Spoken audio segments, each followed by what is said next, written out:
పెళ్ళైన తర్వాత ఒక ఆడపిల్లకి ఇంటి పేరు మాత్రమే కాదండి, ఇష్టాలు రుచులు కూడా మారిపోతూ ఉంటాయి. నాకు చిన్నప్పుడు చేపలంటే అస్సలు ఇష్టం ఉండేది కాదు. కానీ ఇప్పుడు ఓ మాదిరిగా తింటున్నాను, పర్వాలేదు. చిన్నప్పుడు అమ్మ చేపల పులుసు పెడితే నాకు చేపలొద్దు, ఉట్టు పులుసు మాత్రమే ఇవ్వని చెప్పేసి ఒక బౌల్లోకి వేసుకొని స్పూన్‌తో సిప్ చేసేదాన్ని.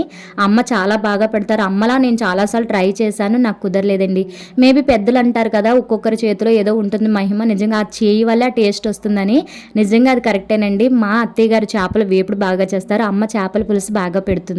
సో నేను కూడా ట్రై చేశాను. కార్తీక మాసం తర్వాత చాలా రోజుల తర్వాత మళ్ళీ ఫస్ట్ టైం చేపల పులుసు తింటున్నట్టు ఫీల్ అయిపోయిందండి. చాలా బాగా కుదిరింది ఇవాళ. ముందుగా తెచ్చుకున్న చేప ముక్కలు శుభ్రం కడిగేసి ఉప్పు కారం కలిపేసి పక్కన పెట్టి, ఆ తర్వాత ఆయిల్లో టమాటో, ఉల్లిపాయ, పచ్చిమిర్చి ఇవన్నీ బాగా మగ్గబెట్టేసి, తర్వాత ఉప్పు, అల్లం వెల్లుల్లి పేస్ట్, అలాగే కొద్దిగా ఉల్లిపాయ పేస్ట్ కూడా వేసి, కారం ఇవన్నీ వేసిన తర్వాత చింతపండు పులుసు వేసి అందులో ముక్కలు బాగా ఉడకబెట్టి లాస్ట్లో కొత్తిమీరతో గార్నిష్ చేశాను.